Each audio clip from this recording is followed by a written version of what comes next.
रानी ने रात को रेलगाड़ी में सफ़र किया।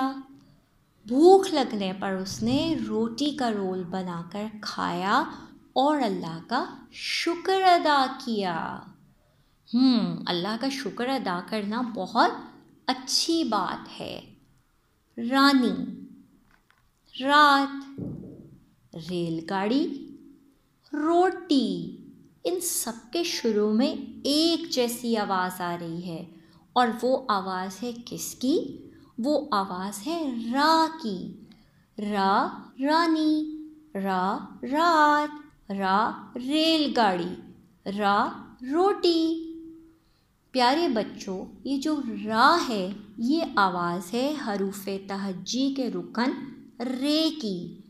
रे कहता है रा रात, रे कहता है रा रेलगाड़ी, रे कहता है रा रोटी और रे कहता है रा रानी। क्या आपके किसी रिश्तेदार या दोस्त का नाम रा से शुरू होता है? ज़रा सोचिए, रोटी के क्या फ़वाइद हैं, यानी आप रोटी के फ़वाइद बताएं। रात को आसमान पर आपको क्या क्या नज़र आता है?